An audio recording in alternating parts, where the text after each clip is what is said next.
Welcome guys, कैसे हैं? आशा है अच्छी होंगे। साथियों, आप माइक्रोसॉफ्ट एक्सेल में अपना एक पर्सनल बजट ट्रैकर बनाना चाह रहे हैं। आपको चेक करना है कि आपका मंथली बजट आपने चेक कराना है, वीकली चेक कराना है, ईयरली या पर डे का बजट चेक कराना है, आपने अपने एक्सपेंस चेक कराने हैं, अपनी इनकम चेक करनी, सारा कुछ देखना है और एक अच्छे डैशबोर्ड के साथ ग्राफिकली। बट एक्सेल में आप मास्टर नहीं है, आपको एक्सेल की एडवांस नॉलेज नहीं है, आपको ग्राफिक डिज़ाइन भी नहीं आती है, आपको डेटा एनालाइज के एडवांस फंक्शन भी नहीं पता है।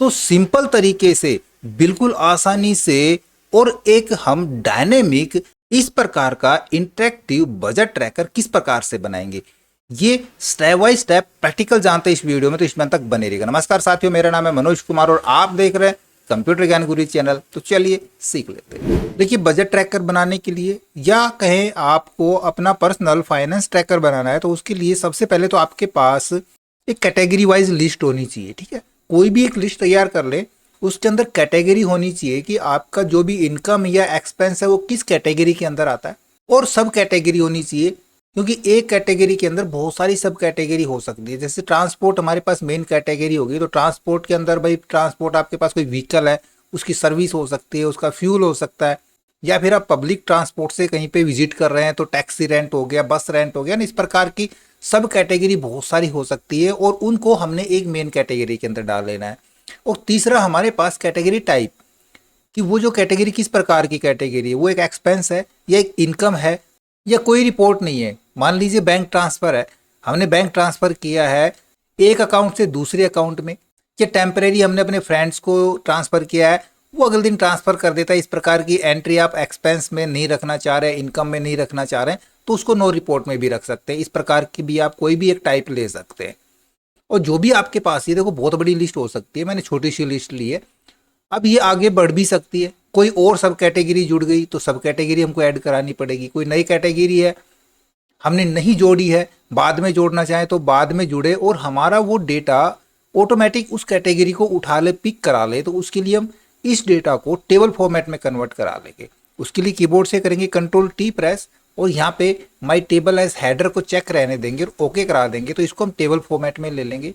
और इसका कोई भी एक नाम सजेस्ट करा देते हैं। आप देख रहे हो यहाँ पे इसका नाम टेबल 1 है, और इसका नाम मैं दे देता हूँ कैटेगरी, या CATE कैटे दे देता हूँ, समझ में आ जाएगा, शॉर्ट नाम हो जाएगा। ठीक है, अब हमने सब कैटेगरी और कैटेगरी का काम भी करना है। ज़्यादातर तो क्या चढ़ाना, हमने सब कैटेगरी के ही चढ़ाने ना, वो किस कैटेगरी के अंदर आएगा वो बाद में डिक्लेयर करा लेंगे। तो सबसे पहले हमको इन आइटम्स की ज़्यादा ज़रूरत पड़ेगी सब कैटेगरी की, तो इसको भी हम एक नाम दे देते हैं। फॉर्मूला पे चले जाएंगे और डिफाइन नेम पे चले जाते हैं। यहाँ पे हम इसका नाम डाल देते हैं सब कैट। ठीक है ना, सब कैटे। और ये वाली हमारी कैटे के अंदर सब कैटेगरी नाम से, इस नाम से बनाना चाहे से रेफरेंस ये बना सकते हैं सब कैटेगरी से। ठीक है, यही बना लेते हैं, इसका नाम मैंने सब कैटे रख दिया, ओके करा लेंगे। अब आपके पास एक डिटेल रजिस्टर होता है जिसके अंदर आप पर डे की डिटेल वहाँ पे चढ़ाते हैं, आप एक्सपेंस लिखते हैं या इनकम लिखते हैं, वो सारी हम यहाँ पे डिटेल्स के अंदर लिखेंगे। और पॉसिबल हो तो आप कुछ इस प्रकार से बना लें कि आपकी जो भी लेन देन है, वो लेन देन आपकी, जैसे सैलरी आ रही है, कोई रेंट आ रहा है तो बैंक में आ रहा है, उस बैंक से ही खर्चा हो रहा है आपका, तो बैंक डिटेल भी डालने थोड़ा सा ज़रूरी होता है। इसमें हमने खर्चे और एक्सपेंस यहाँ पे दोनों लिख लिए, डेबिट क्रेडिट। किस प्रकार के अकाउंट है आपके पास, एक से ज़्यादा अकाउंट है, कोई सेविंग अकाउंट है, करंट अकाउंट है, किसी प्रकार का अकाउंट है, अकाउंट भी डाल लेंगे, तो हमको और भी आसानी रहेगी अपने ट्रैकर को समझने में, उसको मेंटेन कराने में। ठीक है ना, तो इस प्रकार से आप डिटेल्स डाल लें। बाकी डिटेल तो आपको डालनी है, जो भी आपके डे वाइज जो खर्चा हो रहा है, जो इनकम हो रही है, वो आपने यहाँ पे लिखना है। ये डिस्क्रिप्शन में आप कुछ भी लिख सकते हैं, जो भी आपका किसी भी प्रकार का खर्चा है, इनकम है, वो आपने डिस्क्रिप्शन में लिख दिया। अब इसको हमने कैटेगरी और सब कैटेगरी वाइज डिवाइड करा लेना है। ठीक है ना, किस प्रकार से कराएंगे, सबसे पहले तो इनकम और एक्सपेंस ले लेते हैं। उसके लिए हम कराएंगे यहाँ पे इक्वल क्रेडिट, माइनस करा देंगे डेबिट को, एंटर प्रेस करा देंगे। तो ध्यान रहे यहाँ पे देखो एक्सपेंस आया है, लेकिन इससे पहले भी हम एक काम कर ले, इसको भी टेबल में कन्वर्ट करा लेते हैं ना, क्योंकि ये डेटा देखो अभी सिर्फ 2024 का डेटा है मेरे पास, ये आगे 2 साल का भी हो सकता है, 3 साल का भी हो सकता है, तो इसको भी टेबल में करवा लेंगे। सबसे पहले तो मैं ये डेटा कंप्लीट कॉपी करा लेता हूँ। हम सीधा सीधा यहाँ पे करा देंगे कंट्रोल टी, और ये पूरी टेबल को हम टेबल हेडर देके ओके करा लेते हैं। इसका भी कोई हम नाम देना चाहे नाम दे सकते हैं, इसका भी मैं डाल देता हूँ डिटेल्स नाम, और एंटर प्रेस करा लेंगे। तो इस टेबल का नाम हमारा हो गया डिटेल टेबल। अब क्या है कि यहाँ पे आइटम बढ़ेंगे तो ये फुल्ली ऑटोमेटिक रहेगा, डायनेमिक टेबल रहेगी, साथ में फंक्शन लगाने में आसानी रहेगी। जैसे कि मैंने यहाँ पे फंक्शन लगाया था इक्वल, हम करा देते क्रेडिट माइनस डेबिट और एंटर प्रेस कराएंगे तो देखो ये फॉर्मूला ऑटोमेटिक नीचे तक ड्रैग हो जाता है। यहाँ पे जो इनकम होगी वो हमारी पॉजिटिव दिखाएगा और जो एक्सपेंस है वो हमारे नेगेटिव दिखाएगा। अब सब कैटेगरी के लिए हमने सब कैटेगरी डालनी है। यहाँ पे भाई कैश है, इसको हमने किस कैटेगरी में जोड़ना है ना, ये आपने डिसाइड कराना है। लैंड रेंट है, किस कैटेगरी में जोड़ना है। फ्यूल को किस कैटेगरी में लेना है, ये सब कैटेगरी के अंदर भी ऐड करा सकते हैं हम इनको। अब लेटिन है, लेटिन की मान लीजिए हमने यहाँ पे कोई कैटेगरी सब कैटेगरी नहीं ली है तो हमने वहाँ पे ले लिए सब कैटेगरी, और उस सब कैटेगरी को हम किस में लेना चाह रहे हैं तो उस सब कैटेगरी के अंदर उस आइटम को जो डिस्क्रिप्शन में हमने लिखा है, भाई डिस्क्रिप्शन में हम जैसे मर्जी अपनी राइटिंग में लिख सकते हैं। जैसे कि यहाँ पे मैंने लिखा है बैंक इंटरेस्ट, या फिर हमने फ़ोन का रिचार्ज करवाया तो देखो यहाँ पे फ़ोन रिचार्ज की हमने सब कैटेगरी कोई भी नहीं ली है। मैं फ़ोन रिचार्ज को फ़ोन के अंदर डालना चाहूँ, किस प्रकार का एक्सपेंस हो रहा है हम उस सब कैटेगरी में डाल देंगे, और वो सब कैटेगरी किसके अंदर आ रही है, वो तो इस कैटेगरी हमने मेन बनाई रखी है। क्लियर। तो इसके लिए हम यहाँ पे एक फंक्शन यूज करेंगे। फंक्शन नहीं, यहाँ पे तो हमने मैनुअल लिखना पड़ेगा, है ना। अब नहीं पता चल रहा है मैनुअल किस प्रकार से लिखेंगे तो हम यहाँ पे डेटा वैलिडेशन लगा लेते हैं, क्योंकि हमको सब कैटेगरी के नाम नहीं पता है ना। इसको हम यहाँ से सिलेक्ट करा लेते हैं, पूरे कॉलम को चले जाते हैं डेटा टैब के अंदर, यहाँ पे चले जाएंगे हम डेटा वैलिडेशन में, और डेटा वैलिडेशन के अंदर लेंगे लिस्ट, और यहाँ पे उस कैटेगरी लिस्ट का नाम डाल देंगे जो हमने डिफाइन करी थी। सब कैटेगरी किस नाम से बनाई थी हमने, नाम भूल गए तो हम सीधा हम यहाँ पे F3 प्रेस करा लेंगे तो देखो यहाँ पे आ जाएगा सब कैटे हमने नेम दिया था इसका, ओके करा देंगे और ओके करा लेंगे। देखो यहाँ पे आपके पास सब कैटेगरी सारी आ जाएंगी। तो हम यहाँ पे कैश को किस में लेना चाह रहे हैं, भाई हमने कैश बैंक में जमा करा दिया तो हमने इस नाम की देखो कोई भी कैटेगरी नहीं बनाई है ना, तो इसको मैं सैलरी में डाल देता हूँ। ठीक है। इसी प्रकार से लैंड रेंट को किस में डालना है सब कैटेगरी, तो लैंड रेंट के नाम से हम बनाई रखी है, तो जो कैटेगरी जिस नाम से है वो डाल ही देंगे, बाकी उससे रिलेटेड को हम उसी सब कैटेगरी के अंदर डाल देंगे। तो इसको मैं फटाफट यहाँ पे डाल देता हूँ। चलिए अब बारी आती है कैटेगरी की, कि कौन सी सब कैटेगरी किस कैटेगरी के अंदर आती है। उसके लिए आप यहाँ पे वी लुकअप, एक्स लुकअप या इंडेक्स मैच फंक्शन यूज कर सकते हैं।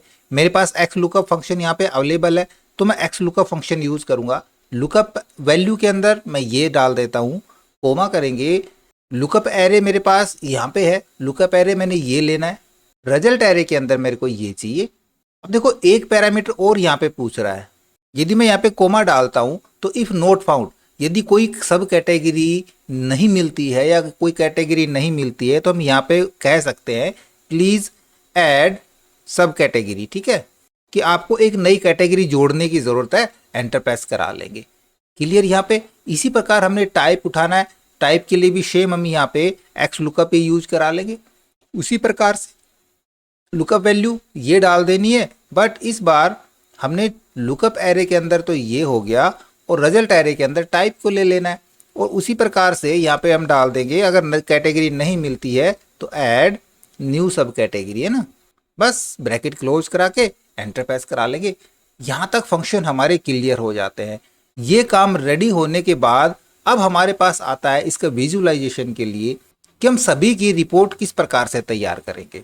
तो हम अपने डैशबोर्ड पे क्या देखना चाह रहे हैं, किस प्रकार देखना चाह रहे हैं, या कहें कि हम बजट को किस प्रकार से ट्रैक करना चाह रहे हैं, तो उसके लिए हम यहाँ पे पिवट टेबल का इस्तेमाल करेंगे। पिवट टेबल डेटा को समराइज कराने के लिए बहुत ही बेहतर टूल होता है। ठीक है, तो पिवट टेबल के लिए हम चलेंगे सीधा इंसर्ट के अंदर और यहाँ पे हम एक पिवट टेबल इंसर्ट करा लेंगे। अब पिवट टेबल हमको कहाँ पे चाहिए, हमको एक नई वर्कशीट के अंदर चाहिए या एग्जिस्टिंग के चाहिए। तो मेरे को एग्जिस्टिंग में चाहिए, क्योंकि मैंने एक सीट पहले ही बना के रखी हुई है ब्लैंक सीट डैशबोर्ड के नाम से। हम यहाँ पे इसको यूज करेंगे, तो मैं इसको यहाँ पे ये लोकेशन दे देता हूँ। क्लियर, और ओके करा लेंगे। देखो यहाँ पे हमारी पिवट टेबल आके इंसर्ट हो जाएगी। ये वाला जो पोर्शन है मैं इसको थोड़ा सा नज़दीक टिका लेता हूँ यहाँ पे। ठीक है, ताकि आपको पता चलता रहे कि हम कौन सी फील्ड लेना चाह रहे हैं, कहाँ पे कौन सी फील्ड का इस्तेमाल करेंगे। सबसे पहले तो हम इसको फिल्टर कराएंगे कैटेगरी टाइप वाइज। तो सबसे पहले हम यहाँ पे टाइप को उठाते हैं और टाइप को हम फिल्टर के अंदर रख देंगे। तो यहाँ पे हमारे पास टाइप के फिल्टर लग जाएंगे। देखो जैसे मैंने टाइप किया तो ये पिवट टेबल क्या है, ये ऑटो एडजस्ट होती है ना, ये ऑटो फिट हो जाते हैं कॉलम। जैसे हम कोई भी नया कॉलम लेंगे या डेटा हम रिफ्रेश करेंगे तो ये ऑटो फिट हो जाता है। इसको भी हम फिक्स कराएंगे, ऑटो फिट नहीं करना है हमने। अब सबसे पहले तो हम कैटेगरी को उठा के रो फील्ड में रख देंगे और सब कैटेगरी को उठाएंगे और अब यहाँ पे इसको रो फील्ड के रख देंगे।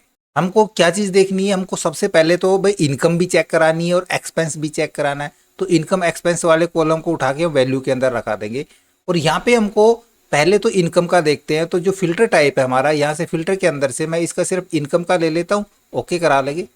तो ये इनकम वाले हमारे यहाँ पे शो हो जाएंगे। फिर से मैं इनकम को उठाता हूँ और फिर से यहाँ पे रखाता हूँ, मेरे को एक कॉलम और मिल जाएगा यहाँ पे। इस कॉलम की हेडिंग हमको नहीं चाहिए तो हम इस हेडिंग को यहाँ से रिमूव करा सकते हैं, क्योंकि यहाँ पे मैं डेटा बार दिखाना चाह रहा हूँ। सिंपली हम डेटा के टोटल के ऊपर रहेंगे, यहाँ पे होम पे चले जाएंगे और यहाँ से हम कंडीशनल फॉर्मेटिंग के अंदर से डेटा बार का इस्तेमाल करेंगे। जो भी डेटा बार आप यहाँ पे यूज़ करना चाहें वो डेटा बार यहाँ पे यूज़ करा सकते हैं। तो ये सभी चीज़ हमने सभी के टोटल पे रखनी है। तो वापस से कंडीशनल फॉर्मेटिंग में जाएंगे, यहाँ से कराएंगे मैनेज रूल्स और जो रूल हमने अभी लगाया था इसके ऊपर यहाँ पे डबल क्लिक यूज़ करेंगे। देखो अप्लाई रूल 2 के अंदर आपको यहाँ पे एक चीज़ मिल रही है, ऑल सेल्स शोइंग्स वैल्यू फॉर सब कैटेगरीज, ठीक है ना। इसको हम चेक करा लेंगे। अपनी डेटा बार का कलर क्या रखना चाह रहे हैं वो कलर हम यहाँ से सेट करा सकते हैं। हम लाइट ग्रीन रखना चाह रहे हैं। बॉर्डर दिखाना चाह रहे हैं, बॉर्डर दिखा सकते हैं। नहीं दिखाना चाह रहे हैं, बॉर्डर नहीं दिखा सकते। अभी नो बॉर्डर दिखा रखा है, हम बॉर्डर दिखा सकते हैं, सॉलिड बॉर्डर फिलहाल नहीं रहने देंगे बॉर्डर, और ओके करा लेंगे इसको और ओके करा देते हैं। देखो ये हमारे सभी के ऊपर डेटा बार्स लग जाएंगी। अब सिर्फ हमको डेटा बार ही चाहिए, यहाँ से टेक्स्ट कुछ नहीं शो कराना है हमने। तो उसके लिए सभी को सेलेक्ट करेंगे, कीबोर्ड से करेंगे Ctrl+1 प्रेस, कस्टम पे जाएंगे और यहाँ पे जर्नल की जगह हम 3 बार सेमीकोलन यूज करेंगे, 1 2 3 और ओके करा लेंगे। तो यहाँ से डेटा हमारा सारा हाइड हो चुका है। इस टेबल को हम यदि यहाँ पे नहीं रखना चाह रहे हैं तो कहीं भी उठा के इसको रख सकते हैं। हम यहाँ से पकड़ेंगे इस टेबल को और नीचे रखा सकते हैं। ऊपर कुछ और लेना चाह रहे हैं तो और नीचे रख लेंगे। कॉलम का साइज बढ़ाना चाह रहे हैं तो हम यहाँ से रो का साइज बढ़ा लेंगे, तो ये ऊपर रो खाली हो जाएगा, हम यहाँ पे लिख सकते हैं। अब टेबल जो हमारा डेटा ऑटो फिट हो रहा था उसके लिए हम यहाँ पे टेबल के ऊपर राइट क्लिक यूज कराएंगे और चले जाएंगे पीवी टेबल ऑप्शन के ऊपर और यहाँ से हम ये auto fit column width on update इसको अनचेक करा के ओके करा देंगे। तो अब हमारी टेबल जितनी हम इसको एडजस्ट करा देंगे एक बार, ये उतनी रहेगी। हेडर चेंज कराना चाहे हम हेडर चेंज कर सकते हैं, क्योंकि हमको इनकम चाहिए यहाँ पे, तो हम यहाँ पे इनकम डाल देंगे ओनली। यहाँ से मैं इसको हटा देता हूँ और करा देता हूँ इनकम। सिर्फ ये इनकम का कॉलम रखना है हमने और टेबल का साइज हम थोड़ा सा और कम करा लेंगे तो ये टेबल और अच्छे से दिखेगी। यहाँ पे जो फील्ड हेडर नजर आ रहा है हम ये भी अगर नहीं रखना चाह रहे तो सीधा हम पीवी टेबल पे जाएंगे और यहाँ पे फील्ड हेडर पे क्लिक करा देंगे तो फील्ड हेडर भी हमारा यहाँ से रिमूव हो जाएगा। सिर्फ हमारे पास यहाँ पे दिखेगा कि इनकम है और एक हम बनाना चाह रहे हैं एक्सपेंस का। तो सिंपली हम इस टेबल को कॉपी कर सकते हैं, हमको बार बार पीवी टेबल इंसर्ट कराने की जरूरत नहीं है। एक बार हम पीवी टेबल ले लेंगे, Ctrl+C कॉपी कराएंगे और यहीं पे मैं पेस्ट करा लेता हूँ तो एक पीवी टेबल और हमारे पास आ जाएगी।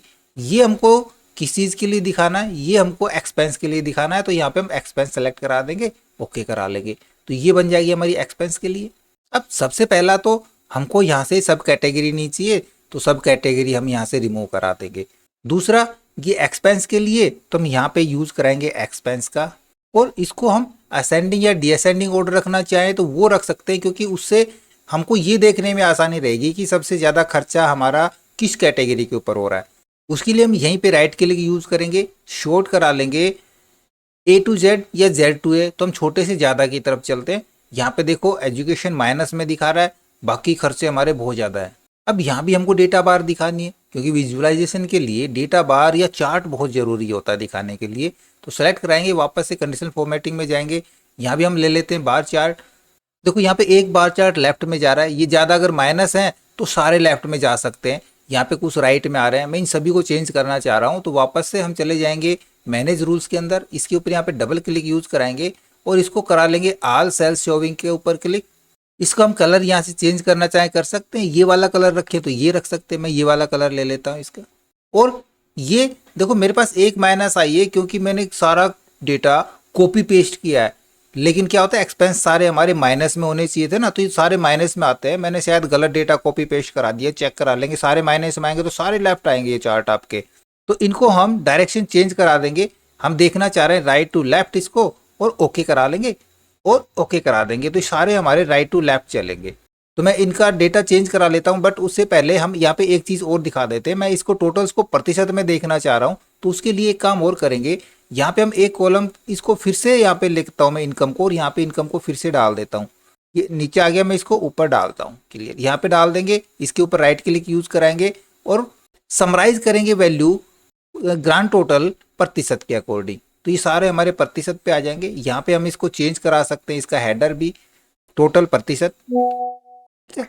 हम इस प्रकार से इसका टोटल प्रतिशत चेंज करा देंगे। ये काम कंप्लीट हो गया। अभी ये चार्ट हम चेंज कर देंगे। किस प्रकार से चेंज होगा, हम वैल्यू चेक कराते हैं अपनी। सबसे पहले खर्चे देखते हैं। तो देखिए मैंने डेटा को सारे को सही कर लिया है। अब जो भी एक्सपेंस है हमारे सारे माइनस में दिख रहे हैं और चार्ट भी हमारा अच्छा दिख रहा है, ठीक है। अभी हम एक चीज और दिखाना चाहें कि कैटेगरी और सब कैटेगरी मिला करके नेगेटिव वैल्यूज को हम हाईलाइट करना चाह रहे हैं। तो फिर से हम इसी टेबल को यहाँ से कॉपी करा लेंगे, Ctrl+C, और यहाँ पे करा देता हूँ पेस्ट। इस बार मैं इसके अंदर सब कैटेगरी को भी जोड़ देता हूँ। यहाँ से हम सब कैटेगरी को उठाएंगे और यहाँ पे सब कैटेगरी भी रख देते हैं। अब हमको यहाँ पे कंडीशनल फॉर्मेटिंग फिर से यहाँ पे अपडेट करानी पड़ेगी। तो इधर चलता हूँ मैं, वापस से कंडीशनल फॉर्मेटिंग में जाएंगे, मैनेज रूल्स, और इस रूल्स को जो हमने यहाँ पे लगाया था इसको डिलीट कर देंगे, या फिर हम यहीं पे जाकर के इसको क्लियर रूल्स में से क्लियर करा देते हैं। ये हमने ऑल क्लियर करना पड़ेगा। मैं सभी को सेलेक्ट करा देता हूँ और यहाँ से फिर से क्लियर ऑल रूल्स करा देता हूँ। अब हमने इस पे फिर से रूल लगाने हैं, क्योंकि हम सभी कैटेगरीज में सब कैटेगरीज के चार्ट बनाना चाह रहे हैं। तो उसके लिए फिर से चलेंगे कंडीशन फॉर्मेटिंग के अंदर, और यहाँ भी हम डेटा बार का यूज़ करेंगे। और यहाँ पे मैं थोड़ी सी इस कलर की डेटा बार नहीं आई, चलो चेंज करा लेंगे, कोई बात नहीं है। वापस से हम चलते हैं, मैनेज कराएंगे, manage rules, double click use करेंगे। यहाँ से हम सेलेक्ट कराएंगे ऑल सेल्स शोइंग सेल्स को। ये नेगेटिव वैल्यूज़ हैं, तो नेगेटिव वैल्यूज़ के लिए हम पहले इनको राइट टू लेफ्ट करा लेंगे, और ये नेगेटिव वैल्यूज़ हम एक्सेस करा रहे हैं।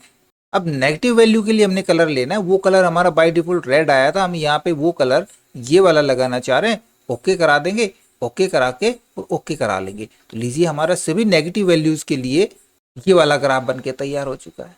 और अभी आगे हमने देखना है मंथली एक्सपेंसेस और मंथली इनकम को भी। क्लियर, तो देखो यहाँ पे मैं पहले इसको भी थोड़ा सा ना असेंडिंग और डिसेंडिंग ऑर्डर में करा लेता हूँ। उसके लिए मैं इसको शॉर्ट करा देता हूँ A to Z, तो ये भी हमारा बढ़ते हुए क्रम में हो जाएगा, ठीक है।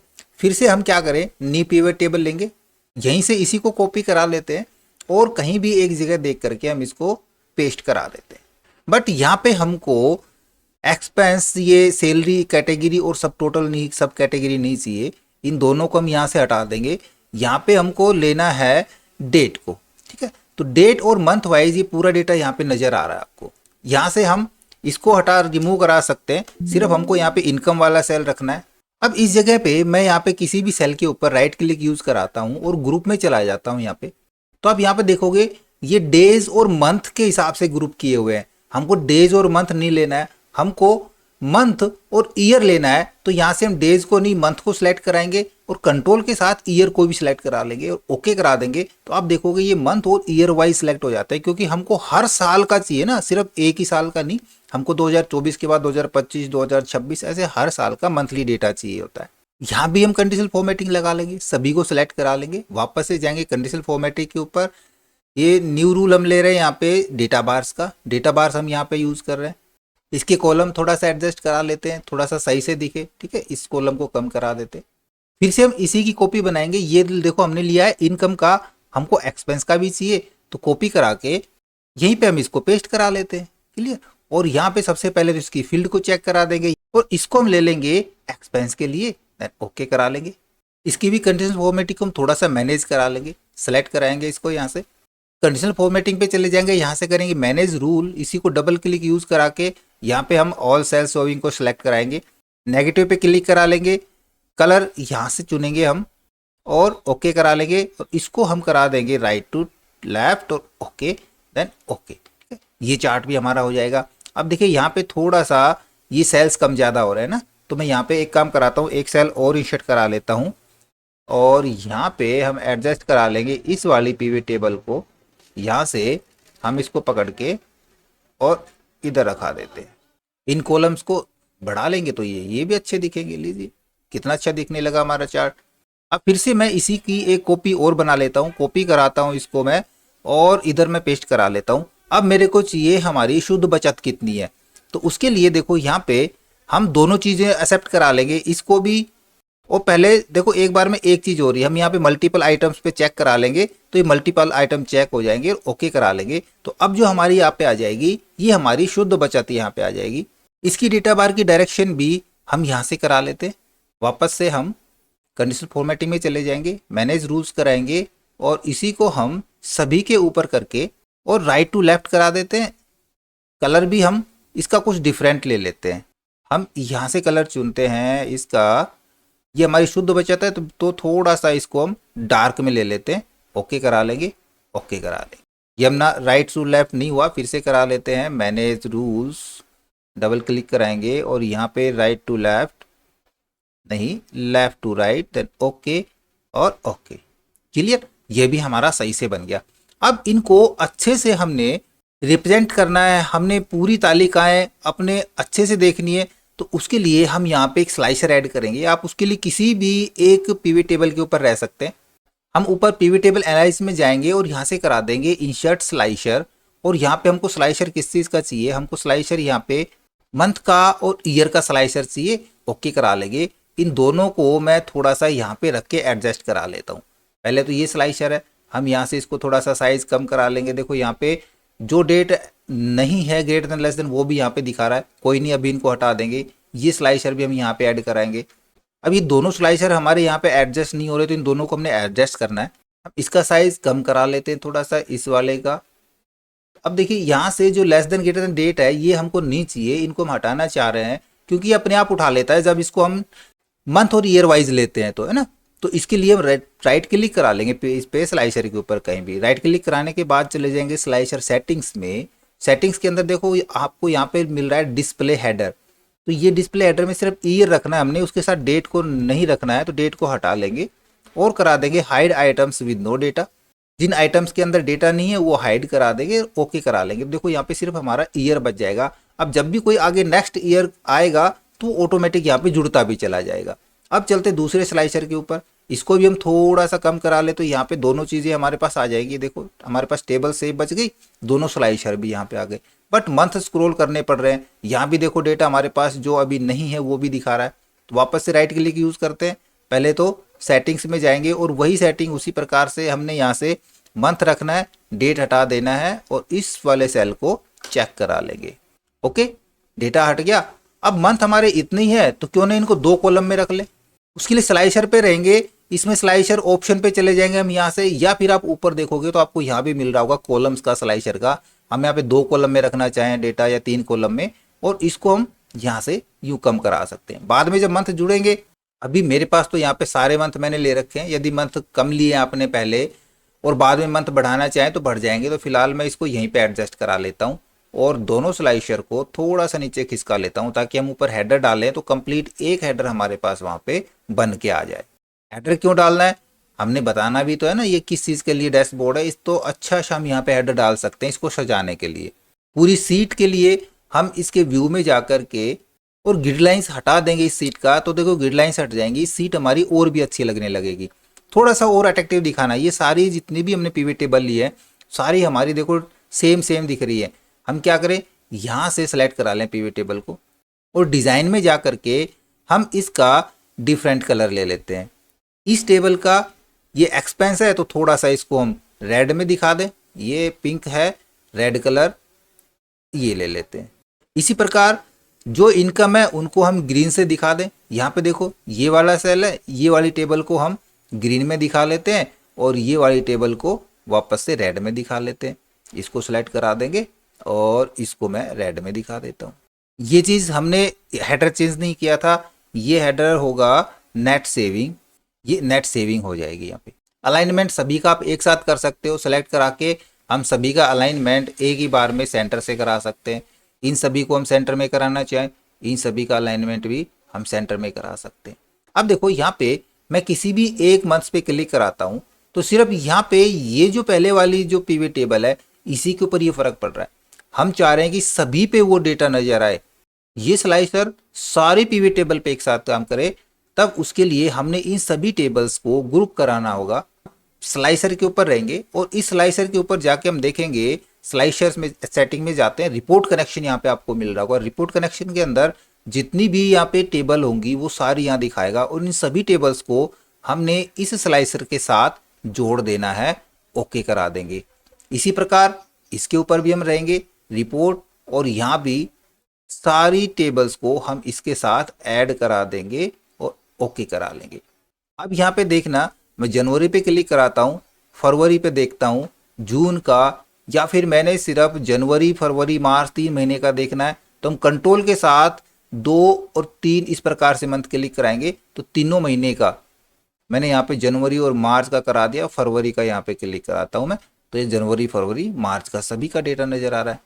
बट अभी यहाँ पे देखिए हम मंथ वाइज यहाँ पे देख रहे हैं इससे सारा डेटा, तो ये तो हमारा पहले ही मंथ वाइज था, है ना। तो इसको हम इन तीनों टेबल्स को इस स्लाइसर के साथ जोड़े तो ये कुछ अच्छा नहीं होगा। तो इन तीनों को इसके साथ नहीं जोड़ना है, यहाँ से इसके साथ जोड़ लेना है, क्योंकि 2024 के लिए हमको सभी मंथ्स का डेटा चाहिए, 2025 आगे आएगा, 2026 भी आएगा, तब उसके लिए भी हमको सभी मंथ्स का डेटा चाहिए। तो स्लाइसर में से हमको सिर्फ ये 3 टेबल ही जोड़नी है, ये 3 टेबल्स नहीं जोड़नी है। तो सबसे पहले इन टेबल्स का नाम देख लें कौन कौन सी टेबल जोड़नी है। इस टेबल पे हम क्लिक कराएंगे और जाके देखते हैं पीवी टेबल के अंदर, तो ये है पीवी टेबल 1, ये है 2 और ये है 3। तो हमने इन तीनों को ही जोड़ना है।